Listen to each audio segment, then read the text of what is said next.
Hey guys, it's DudeConRed1 and welcome to episode 9 of Chateau de Lumière. We are going to be doing some of the surroundings today, something that I think you guys will really like. We need to move away from this for a little bit because we need to get some of the surroundings done. Otherwise, we're going to end up having a finished castle, and then the end of the series is just going to be a lot of surrounding and whatever. So we're going to mix it up between episodes, and we're going to do a little bit up there, do a little bit of surroundings and such like that. But today what we're going to be doing is the river right here, the creek. We are going to be doing the banks of it and adding in details, all kinds of neat stuff, and I really have some good ideas for this. What I want to try to do is make it overgrown. Most rivers that I know of have grass that grow up mostly to the bank. And that's what I'm going to do here. I'm going to put grass and like different things that go all the way to the water's edge so that it's really green when you're going down. And it's going to be, I haven't seen it done before. I have never seen this done in a Minecraft build. So I'm anxious to see how this actually turns out. And if it turns out good, I will be pleasantly surprised, to be honest, because I'm honestly unsure how this is going to work out. You'll also notice the grass is a different color now. I made it into the ocean biome. The reason why I changed it is because the savanna biome made all of these leaves like a bluish color, and it was really annoying. So I changed that over to ocean, the ocean biome. It's the only one that I could find to work. And like I didn't want it to be like a really green, like plains. You'll notice that this is the plains biome right here. See, this is the savanna biome there. Then you go into the ocean biome, which is the current biome. And I really think it works. I think it still complements the castle itself very nicely, and I think that that'll work out. So we're just gonna go ahead and go with that. But for the terrain itself, I've more or less just placed down a bunch of the plants that we have in our palette, and I just wanted to try out, like, you know, see all the different things that we can use. So like we'll probably use a lot of these around the river, like these two plants right here, the reeds and the hemp. Now obviously that won't be hemp for the actual, I don't know, it might be, but anyways, that's besides the point. Some grass. We'll have a lot of this around the water's edge as well. Maybe some leaves for like bushes and stuff, and you know, we'll figure that out when we start doing the replay. Also, I'm gonna add some elevation to the creek itself. Like right now, it's really flat. So what I'm going to do is add several tiers to it, like several sections. Like maybe I'll have it go down 3 or 4 blocks, like maybe once here, and then it's gonna keep going down to the end. So we'll just dig down a little bit right around this area so that we can make it deeper. But I think that'll work out, and I think it's gonna look pretty nice. So I'm pretty excited for this, guys. I hope you are as well. So without any further ado, let's go ahead and get started and see what we can come up with. Okay, so starting now, when you're building something like this, you need some inspiration. I used this picture right here to inspire me to make this creek, make the banks of this creek. And I want there to be lush greenery coming right up to the water's edge. And by the end of the video, we achieve that. Now there's gonna be a lot of fixing up and deciding on how to make it look, you know, much better later in the video.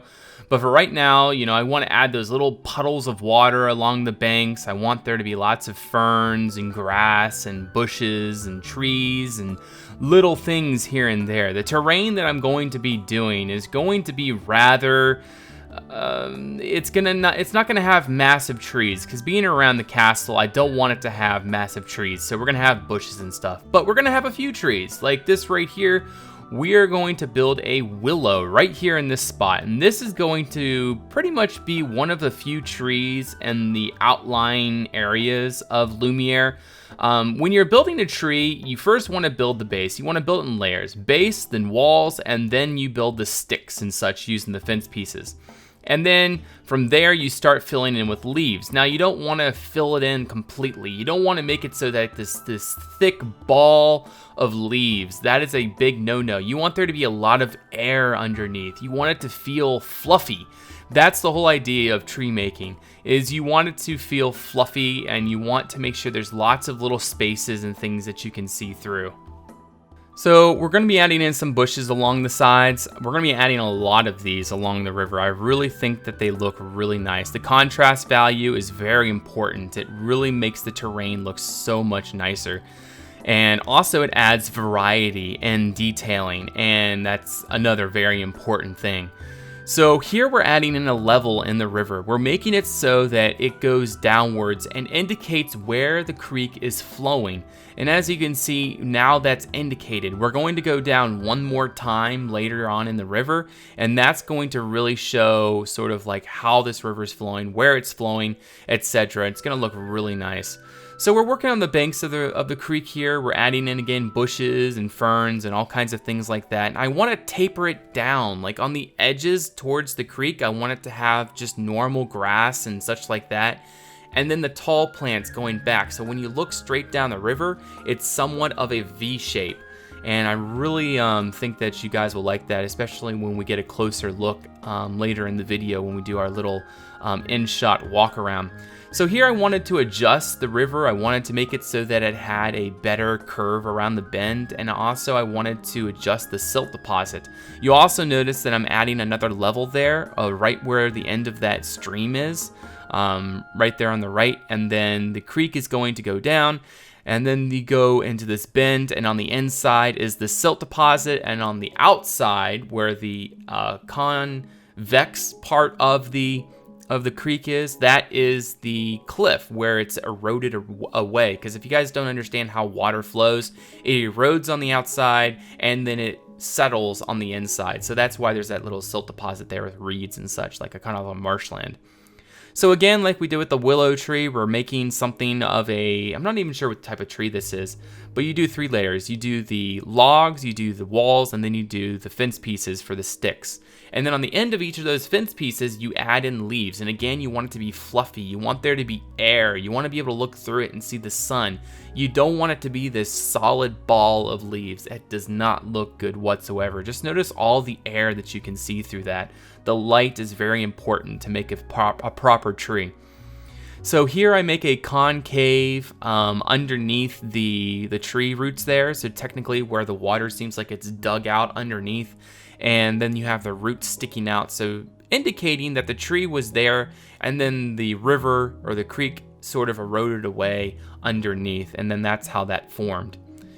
Then for right here, I'd start doing things in layers. That's probably the best way to do this. But then again, if you do things in layers like this, you start to lose the variety aspect. But we still do a pretty good job adding in variety later on.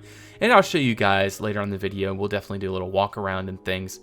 But we add in leaves, and then we add a layer of grass, and we add a layer of ferns, etc. until we've gotten all the foliage that makes the creek look like it does throughout the rest of the creek. We want that same look here.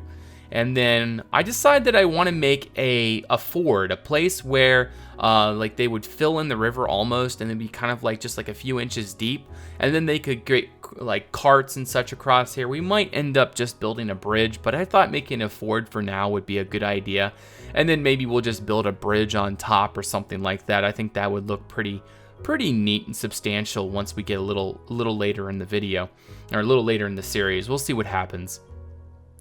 So again, we're adding in details and things. We're adding in, we're starting to add in bushes around that little road down there. And, you know, it's just pretty much, you know, the same old from here. But the one thing that's different is I add a little berry bush. The berry bush right here looks really nice in my opinion. We make it sort of like a hedge almost. And that's very important is, you know, when you think about berry bushes, like especially around my parents' house, they live out in the country. They have sort of like these hedge, like bird berry bushes, and they look really neat. So that's what inspired me to do those.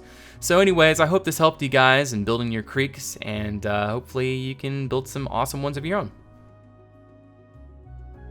Well, there we go, guys. I'm pretty happy with this result. I really hope that you learn sort of how to build a creek/river, or any waterway for that matter, in Minecraft. It's fairly simple if you know what you're doing. You want to follow inspiration.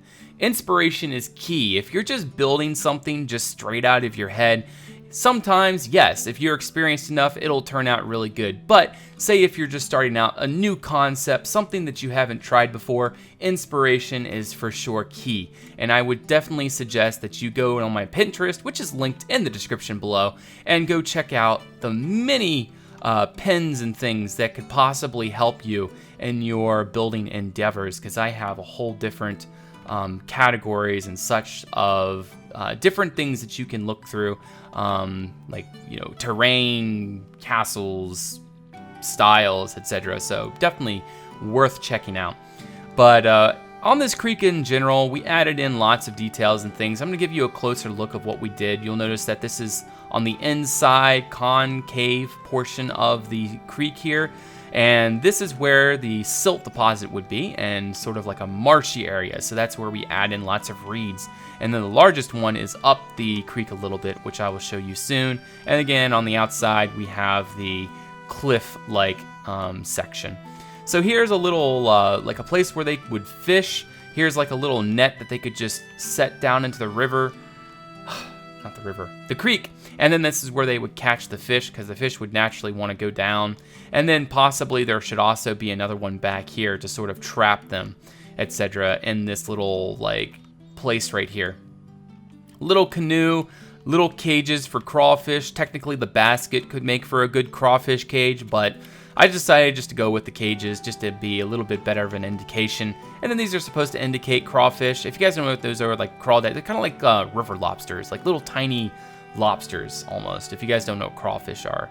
But that's pretty much the idea. Little stream right here. This is where they're going to wash clothes eventually. There's going to be a little village built over here. That's why I built all of this right here versus like maybe not like, on the other side of the plot or something. I wanted to build a village here. And then there's going to be probably more things along this to indicate that there's human activity, probably little fishing areas and such.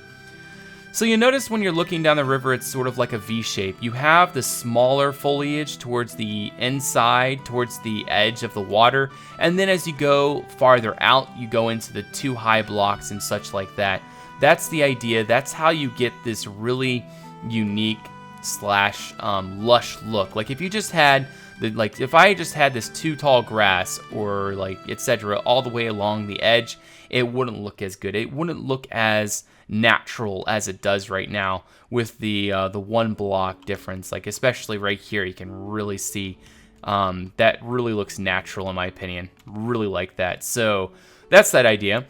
Here is a ford. This is a place where they would pretty much man-make they would fill in the creek a little bit, and then they would use this as a road. This is where they would cross with their wagons, the foot traffic and such like that. Now I am planning on possibly building a bridge here for a castle like Lumiere. It just makes sense to probably make a bridge here, but having the ford underneath I think would be still pretty cool, so I think I'll keep that. So the foliage over here, we have a few berry bushes, very basic style. We have the ferns on top, jungle leaves, and then we have the berry bushes using the spruce fence pieces as the the roots and such themselves. And then we have like taller spindly trees using oak wood and oak leaves. And then of course these bushes here, which really draw out the contrast of this entire stretch, and which is going to really bring out the entire plot, because we're going to have these bushes all over the plot. But this is a really neat design in my opinion. You have the heather on top. You use birch and oak leaves. Birch and spruce leaves, and then the oak wood underneath for the roots and the stalk and everything.